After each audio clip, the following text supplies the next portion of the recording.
Hello, everyone. This is the 189th episode of the Soccer Nostalgia Talk Podcast. As always, this is Sean from Los Angeles and the Soccer Nostalgia blog. For this episode, I welcome back Italian author and former freelance journalist Mr. Davide Eskelund Rota as we discuss the matches of the Denmark national team during the 1981-82 season in the Sepp Piontek era. Mr. Rota is a former freelance journalist from Biella in Italy, living in Odense in Denmark since 2013, working as a languages teacher. He is the author of Denmark 1908-2018, chronicling the history of the Danish national team. Hello, Davide. Welcome back. Hello, Shahan. It's always a pleasure to talk with you. Let's go back in time. Last time we left off in the summer of 1981. What was the state of the Danish football and its national team in the autumn of 1981? I think totally euphoria because Denmark has just beaten the 3-1 Italy. Most fans, they didn't knew Italy will be the next world champion. That game was a turning point of the Danish football history. Enthusiasm from the spectators and from the fans, they were not in the stadium this night, so was growing and growing. The next game played in Copenhagen, tough Denmark meet the teeny Iceland. There were 16,000 spectators. It was fantastic, amazing. So there were a lot of expectations about the future on the Danish national team, and some journalists begins to find a special name for this group, for this era, the Danish Dynamite. So Denmark's manager, the West German Sepp Piontek, he appeared to have convinced the press and the public after this win over Italy on June 3, 1981. Was there a belief that better things lay ahead in the years to come? Yes, it was. There were a lot of optimism. The most skeptical journalists were not more skeptical after this game. So they were hoping a new era. It was a bit difficult to dream a qualification in the next World Cup because Denmark has lost the first three games. So it was not easy. So the Danish National Association began to give to Sepp Piontek carte blanche to use a new modern tactical and technical training methods. For example, it was possible for the first time ever in Denmark to have the players some days before the game and train in a special hall. It was in Brøndby. It was a hall not very comfortable because it was built in beton, and the players were not happy at all because they were away from their families. So they were liaison in a prison. So this was like a retiro, right? Like a retiro in Italia, yes. So players can meet each other and to teach each other something new and to concentrate on the games 2-3 days before the game from this 1981 year. As far as the World Cup qualifiers for 1982, let's remind everyone, Denmark were in a group with Italy, Yugoslavia, Greece, and Luxembourg. Now, there were two remaining World Cup qualifiers left against Yugoslavia at home and away at Greece. Was there ever a belief that they might actually pull off a miracle in these last remaining matches, or the hope was gone by then? Honestly, it was not so easy because Italy was sure for the first place. And Yugoslavia has only 6 points, meant that they have to play against Luxembourg. So Denmark has, at that time, 4 points, but Denmark met Luxembourg twice. So it was not enough to win against Yugoslavia and then to win in Greece. But anyway, enthusiasm, optimism, they were important at that time. Also, they tried to do their best against Yugoslavia. And the publicum were fantastic because in the game against Yugoslavia in Parken, as we see, there will be next 50,000 spectators. So it was a national record. Also, it was something historical But as I said, it was maybe not enough to win the both games. But anyway, it was important to create something important for the future of the Danish national team, probably for the qualifications of the next European Championship in France in '84. The season starts with a match in the Nordic Cup on August 12th against Finland at Tamela. For this match, we have the following lineup: Ole Kjær of Esbjerg, Mhm. Per Rontved of Randers Freja, the captain of the team, Ole Madsen of Esbjerg, Henrik Eigenbrod of KB, Frank Olsen of Aarhus, Ole Rasmussen of Odense. He'd be replaced by Michael Schaefer of Lyngby in the 80th minute. Jens Jorn Bertelsen of Esbjerg. International debutant John Lauritsen of Esbjerg. He'd be replaced by another international debutant, Steen Hansen of Hvidovre in the 89th minute. We have Alan Hansen of Odense.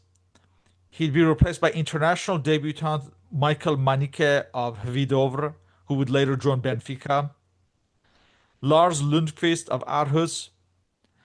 International debutant Wilhelm Munk Nielsen of Odense, and he'd be replaced by Ulrik Tikkosen of Vejle in the 72nd minute.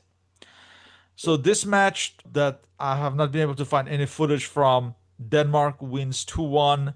Ari Valvi scored in the 17th minute. The international debutant John Lauritsen scores in the 27th minute, and Henrik Eigenbrod scores the winner in the 84th minute.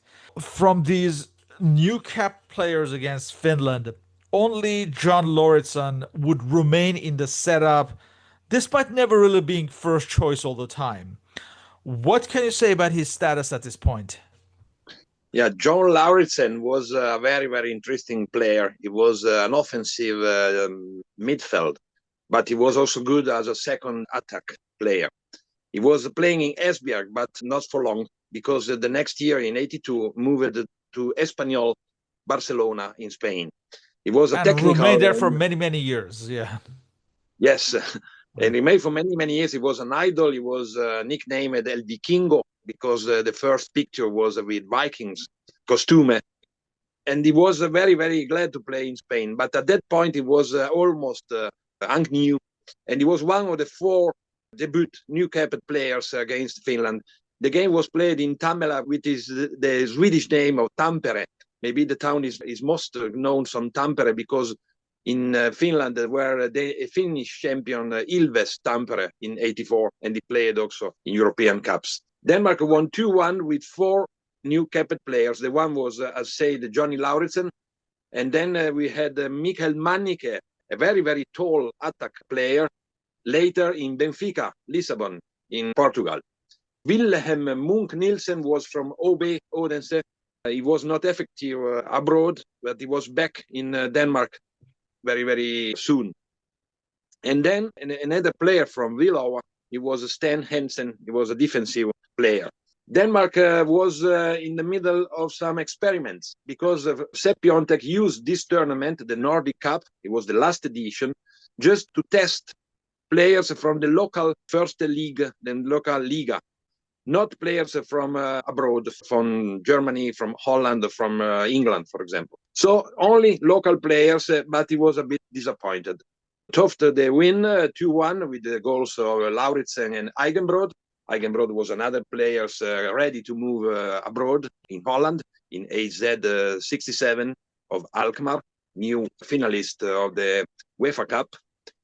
But anyway, Piontek was not happy. Was not happy because he said that the level is too low. We have to compare with others league in Europe.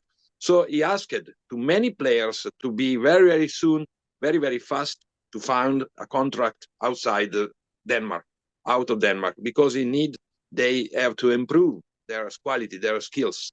So many of them moved out abroad, like Lauritsen. There was a local newspaper, Danish newspaper, made a title that was created, Denmark is the Loppe market. Loppe market in Danish means a market where you buy very, very cheap things. So it was actually much important to buy Danish players because they were effective, they were disciplined, and they were cheap. So Denmark was an experiment. They won 2-1. They were almost sure to win the Nordic Cup. It was the 13th and the last edition, but the trainer, Piontek, was not happy at all. 2 weeks later, on August 26th, Denmark hosts Iceland at Copenhagen at the Idrætsparken. For this match, again, I have not been able to find any footage. We have the following lineup: Ole Kvist of KB in goal, Rontved, Ole Madsen, Eigenbrod, Frank Olsen. He'd be replaced by Steen Hansen in the 66th minute. Ole Rasmussen, Bertelsen, Alan Hansen. He'd be replaced by Lauritsen in the 76th minute. Alan Simonsson, playing in Barcelona in Spain. Lars Lundqvist of Aarhus. Manike, and he'd be replaced by Ulrik Tikkosen in the 66th minute. For Frank Olsen, this was his ninth and final cap. His first cap had been in 1979. And for Tikkosen, this was his third and final cap. His first cap had been in 1980. Comfortable win ahead of their World Cup qualifier against Yugoslavia. Very easy game against Iceland. 3-0 in the break with 2 goals of Alan Simonsen, one by penalty. Alan Simonsen was the only star in the team because he was not yet ready to start the preparation of the new Spanish league with Barcelona. So there were a mix of local and players from abroad, but not very hard for Denmark. Iceland at that time was not so good like now because many players from Iceland, almost all the players, they were playing in the local league. They were not so much players abroad. So very easy, 3-0 with 2 goals of Alan Simonsen. Lars Lundqvist opened the scoring in the 12th minute, and Alan Simonsson scored in the 35th minute and the 39th minute from a penalty kick. We come to the World Cup qualifier against Yugoslavia on September 9th, 1981 at Copenhagen at Idrætsparken.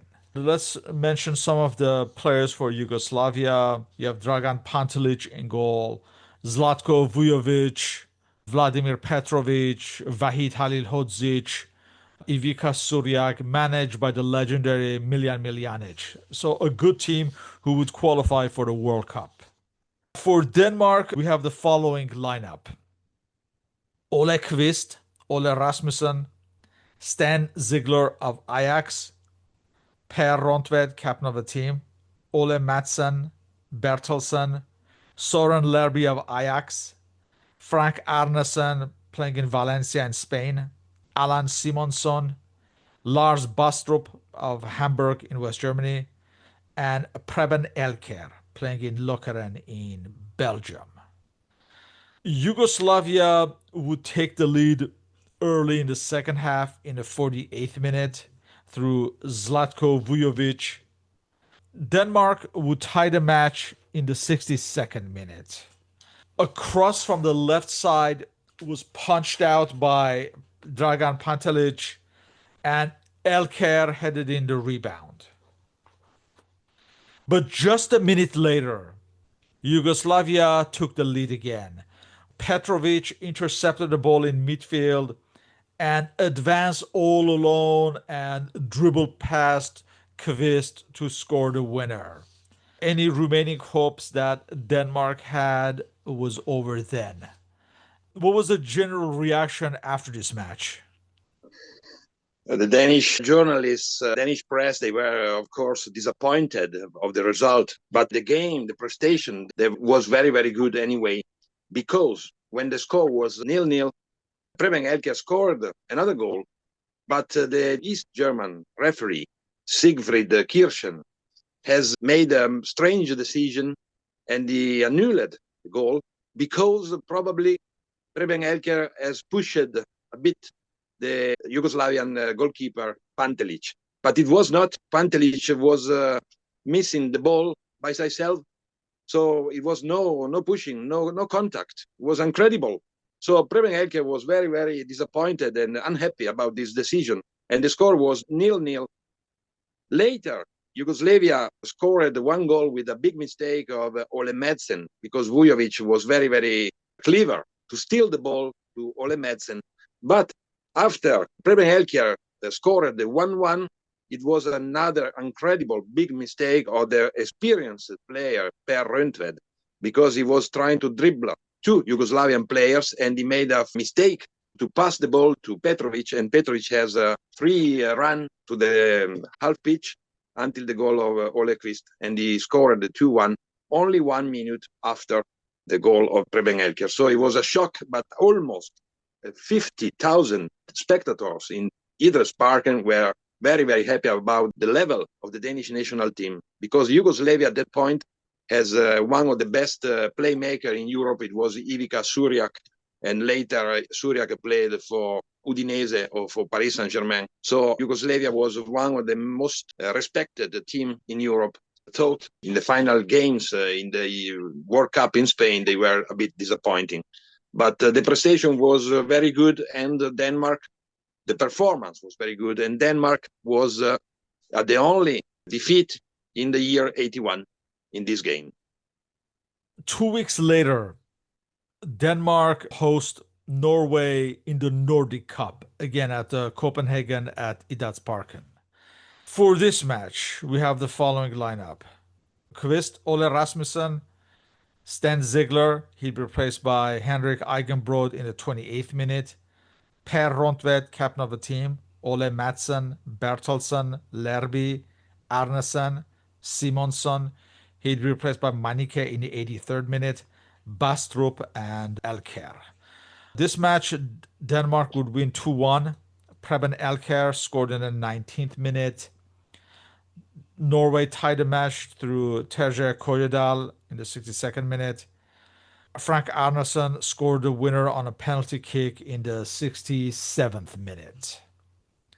We come to the final World Cup qualifier on October 14th at Salonika against Greece. For this match, we have the following lineup.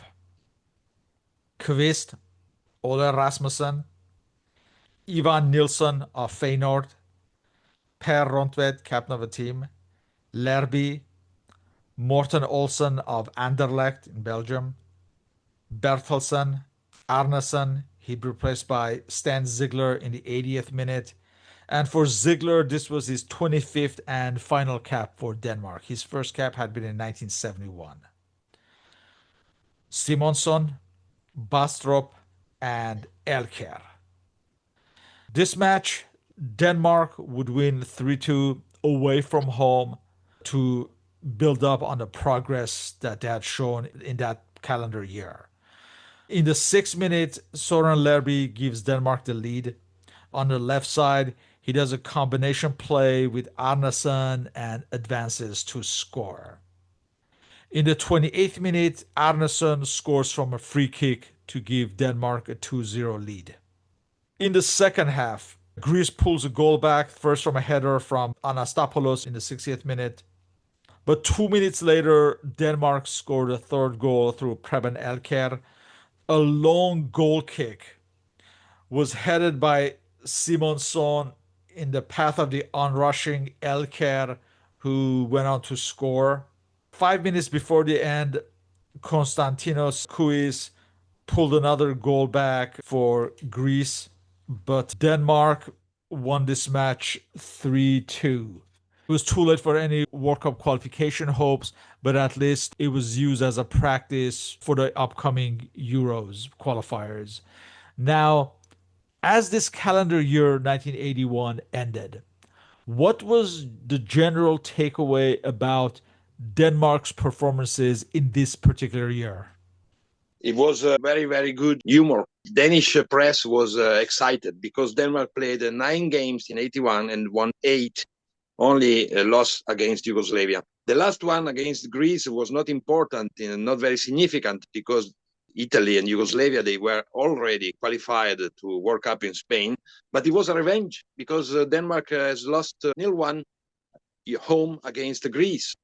And in that game, the goalkeeper Sarganis was very, very important because he made a lot of saves. So it was important because Denmark in that game has back some important players like Morten Olsen, not more as a midfielder, but now in the center of the defense. And of course, the twins, Søren Lerby and Frankie Arnesen, because they were not playing anymore in the same club, Lerby in Ajax and Arnesen now in Valencia in Spain, but they were anyway very, very good friend, very, very good to find each other in the pitch. So Denmark played a very good game in a hot stadium because there were riots between the fans and riots also in the bench because Sepp Piontek, the coach, was pushed down by a Greek official in the bench. And so there were riots between players. There were a lot of discussions, also some problems for the referee to keep the calm again.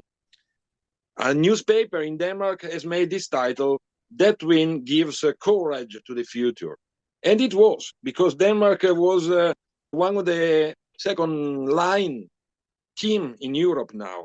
Not maybe in the first line, but very, very promising for the future. In that time, Sepp Piontek had also some personal problems because he was close to divorce. But luckily for Denmark, he was in a new relationship with a Danish woman. So Piontek moved from Germany to Denmark to live in Denmark, in my town, in Odense, where he still lives now. I guess he's 87 years old. And it was good because it was easier for him to go around to watch the game and to live in Denmark and to understand the Danish culture. So the Danish debut officials, they were very, very happy about this. And he lives still in Blommenlyst, is a small town very, very close to Odense. So Denmark was one of the underdogs in the European football from the end of 81 to the start of 82. For the year 1982, with no World Cup, the focus was shifted to the upcoming Euros and the preparations for it. Were the Euros a declared objective at this point? I don't think so, because in the same pool, Denmark has England, Hungary. So two teams, they were in the finals in Spain in the World Cup, and Greece again. And of course, again, Luxembourg, but that's not important. But anyway, Danish respect for English football was too much to think Denmark was the team who reached the only one place to qualify in the Euro 84. So maybe there was a dream, but someone was thinking it was too hard, difficult to beat England in the same group and qualify to France in 84. After more than a 6-month break, Denmark plays its first match in May 1982 as they host Sweden in the Nordic Cup.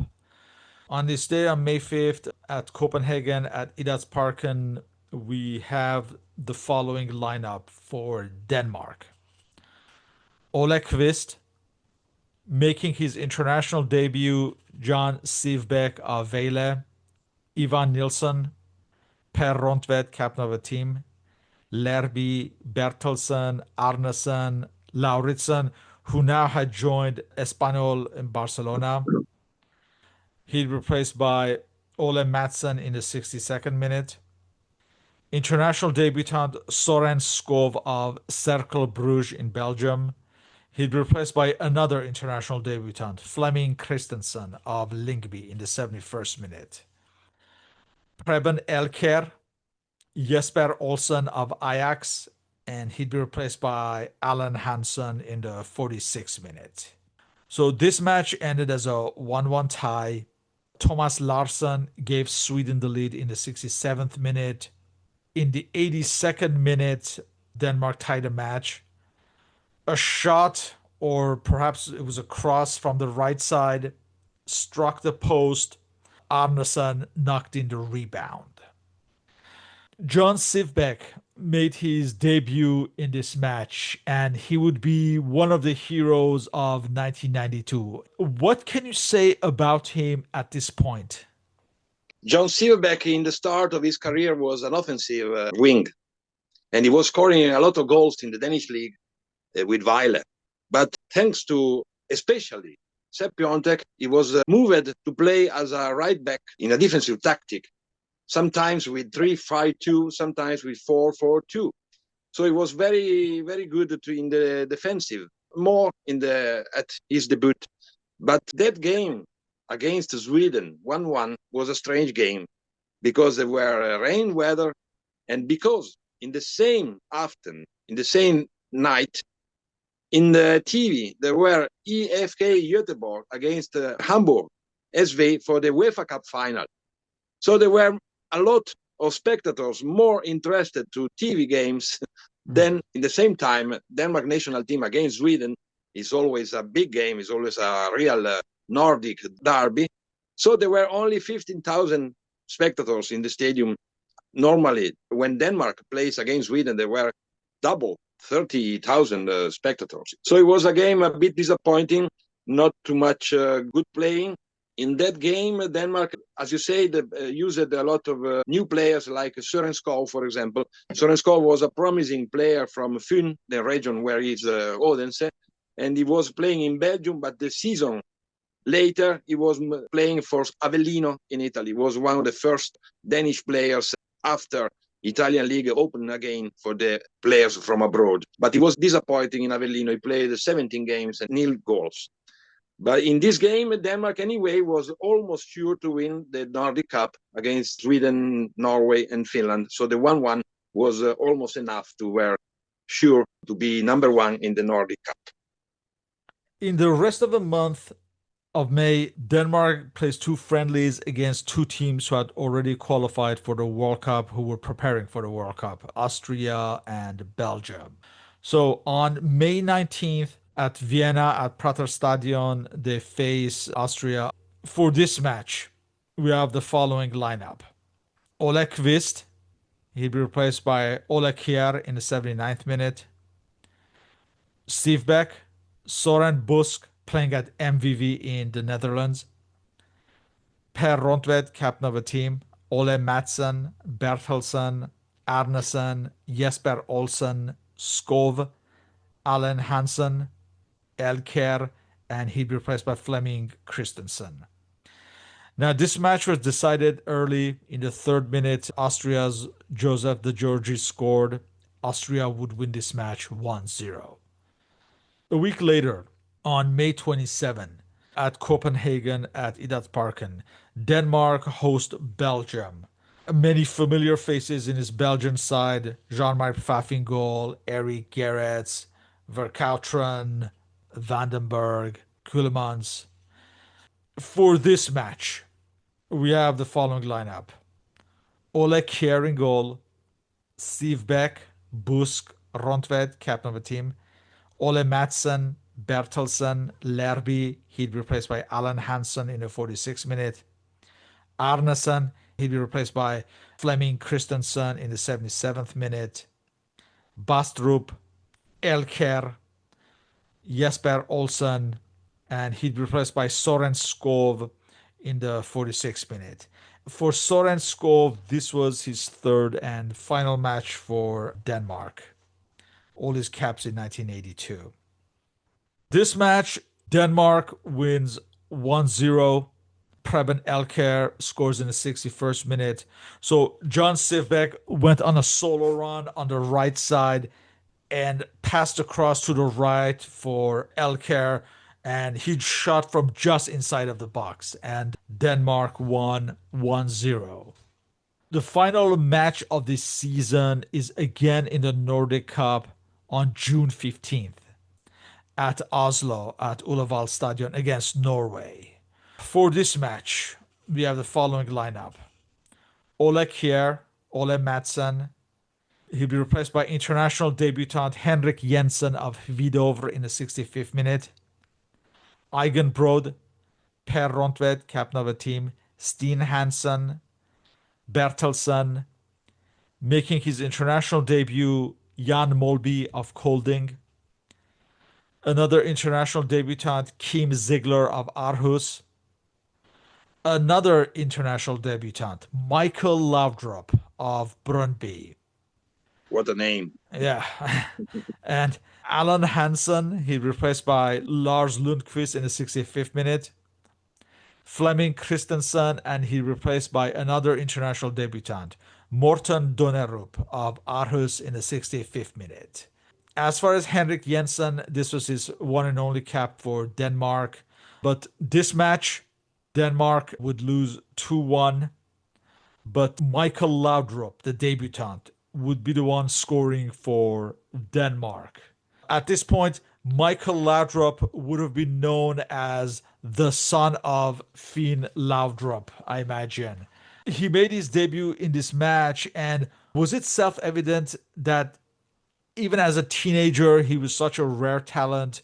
What can you say about him at this stage of his career? It was very evident he was a rare talent, of course. That day, when Denmark lost 2-1 in Norway, was not only his debut, his first cap, but it was also his birthday. He was turned 18. But Mikael Laudrup was a son of a talented player like it was Finn Laudrup. But there were some difference. Finn Laudrup was a bit more in the wings and he was better in the dribbling. Mikael Laudrup was better and better, fantastic in the 1-against-1, also in the middle of the pitch. And when he was only 17 years old, he had some proposal of a new contract as a professional player in Ajax, in Liverpool, and in Barcelona. But the team he was most convincing to him was Juventus, because already when he was 17, Juventus president Boniperti talked with John Hansen, a former Juventus player. He was in the club in Copenhagen, and he was in the same club where Mikael Laudrup was promising player. And John Hansen or other Danish players say to Boniperti, wait a couple of years because he's too young. The risk is too young to move in another town, in another culture, in another country. So wait a little, and Boniperti was waiting, but only until Laudrup was 19. When Mikael Laudrup was 19, he moved in Juventus, but at that time Juventus had already two very good players from abroad, Michel Platini and Zbigniew Boniek. So he chose to loan Laudrup to Lazio in Rome, but that's another story. We will talk later on this. So Laudrup was a very, very shining talent in that period. He was playing in the Danish league when he was only 16, 17. He moved from two different clubs, Kobe from Copenhagen and Brøndby later. But he has just to choose the best solution for his future. And when he turned 19, he chose Juventus in Italy. One of the other debutants in this match against Norway, Jan Molby, would also be around for some time. Where was he at this point in his career?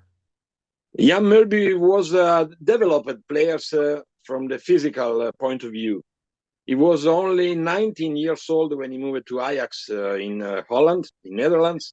And he played in Ajax only one season, and later he moved to Liverpool in England. In the start, he was a very offensive player, but later he became a player very, very clever to play as a playmaker. But he had some problems, like, for example, to keep the weight, and he was sometimes a little too much fat, and he was badly nicknamed from the Liverpool fans Danish Bacon. From a period in Liverpool, was always in the game, but he was too slow. So he has not many chances to play in the national team from Piontek, also because he has some problems outside of the pitch. He has not another very, very clever life outside of the pitch. He was always in the nightclub. He was always drinking and coming home very late. So Jan Molby was also a big talent, but he was not effective some Laudrup or other players in that period. Following the reference match against Italy in June 1981, and at the end of this year, a full year later, had there been visible improvement in the team? Yes, they were, not only for the results, but also for the performance. And of course, Piontek was not ready to do much experiments in the training games. So he was ready to find the group with 18, 20 players ready to fight in the qualification for the next European Cup in France. But of course, as I said, they have to play 2 times against England. It was not easy, the first in Copenhagen and the second in Wembley. But as I said, Sepp Piontek was asking more and more to that period, a lot of new talents in Denmark, but he was asking to them play in another league, so find a contract as a professional player in England, in Germany, or in Holland, or in Italy now. because I need a player. They play for a big league and they have talent, but also experience in European football. So Laudrup, Sivbeck, Lauritsen, to some extent Molby, were the discoveries as Piontek was completing his ideal lineup. Was the squad looking more and more settled at this point? Yes, anyway, Laudrup, of course, was one of the most important players in the new team, but we have not to forget Søren Lerby, Frankie Arnesen. Frankie Arnesen was out from the national team for almost 1 year because he was injured when he was watching a game in the sofa at home. He was making a bad moving of the knee and he was injured for 1 year. But anyway, he was one of the most important players in that team, of course, Morten Olsen in the defense, and like Preben Elkier. Preben Elkier, in that period, he was playing in Belgium, in Lokeren, but he was only 24 years old, and he had scored already 17 goals in the national team. So it was a big statistic, a big result for a young player. Finally, Preben Elkier was finding a new contract in Italy for Verona, where he was, as we will see, national champion in '85. So Morten Olsen, Alan Simonsen, of course, Laudrup and Preben Elkier were the most important player of that team. In closing, Denmark were on the verge of making a splash on the continent. Could observers predict at this point, or was it seen as an unrealistic dream at this point? Honestly, at that time, I was following Danish national team very close, and I was hoping, I was almost sure Denmark has a store potential to be one of the best team in Europe. But honestly, I have to say the international press were not ready to accept Denmark in the Gotha of the European national team. The qualification of '84 was a big surprise because in the first team against England, Denmark was only drawing 2-2, and nobody, believe me, nobody was hoping and dreaming Denmark was good enough to win in Wembley, as it happened later. But anyway, Denmark was growing, were performing better and better because a lot of players were playing more players in the European leagues, like in Holland, Italy, Germany, France, and England. And we will see their adventures in the future podcast when we discuss this wonderful adventure. So, with that, I would like to thank you once again for your participation in this interview. All our contact information is listed on the blog and podcast uploads. So, Davide, thank you once again and hope to continue these discussions on Danish football history. You're welcome. It's always a pleasure to talk with you and with your fans, with your followers. Thank you.